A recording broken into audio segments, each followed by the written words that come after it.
Turabasuhuje kandi tubahaye ikaze mu bakunzi bacu ba Trading News Intermedia. Uyu ni wa mwanya w'ubusobanuro bw'amazina atandukanye, aho uyu munsi twabageneye kubasobanurira izina EPHRAIM nk'uko twabisabwe nk'umwe mu bakunzi bacu badukurikirana.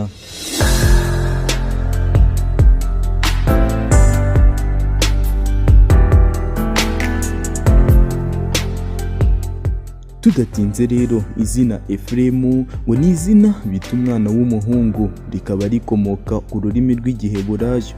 Iri zina risobanura uburumbuke cyangwa se utanga umusaruro mwiza.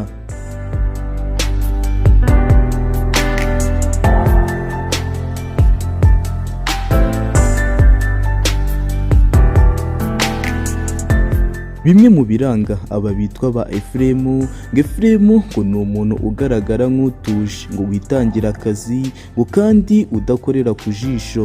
Iyo umushinze gukora ikintu aragitunganya, ngo kandi n'iyo abantu bamuvaho ngo bose bakagenda ngakomeza inzira yatangiye.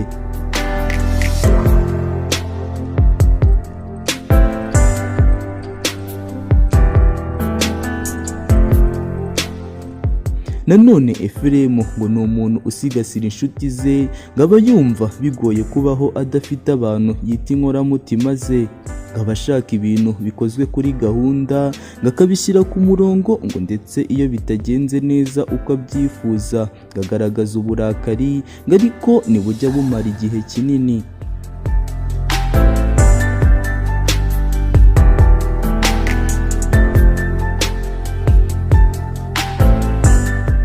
Burya ngo EPHRAIM yishimira kuba mu bintu akunze, ngo ku buryo ngo kubikora bimworohera atari uguhatiriza.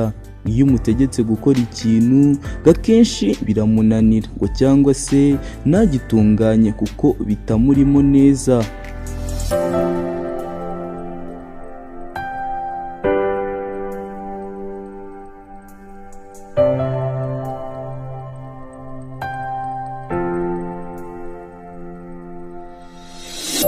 Nanone EPHRAIM ni umuntu uha agaciro umuryango we, ngo ndetse ngo akora uko ashoboye, ngo agakora n'imirimo iciriritse, ngo kugira ngo agaragaze agaciro awufitiye.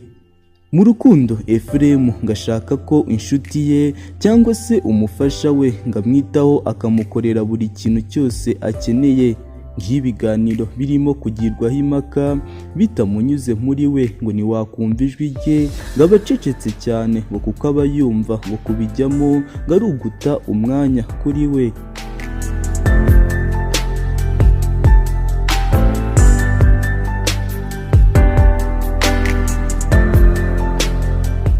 Burya ngo EPHRAIM iyo akiri umwana usanga ngo atinya cyane, ngo ndetse atisanzura ku bandi, ngo ku buryo ngo bisaba abamurera kumutinyura bakamujyana mu bantu, ngo cyangwa se bakajya kumutembereza ahaba inyamaswa, bakamutinyura no mu mikino itandukanye.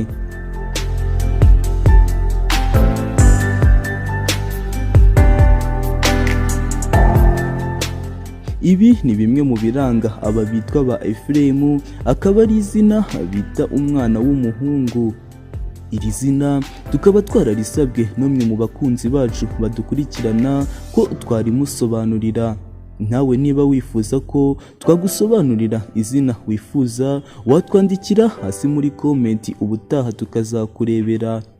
Iyi ni Trading News Intermedia. Mu gice cyacu cy'ubusobanuro bw'amazina atandukanye tugenda tubasobanurira. Turabashimiye, amahoro y'Imana akomeze kubana namwe aho muherereye mwese.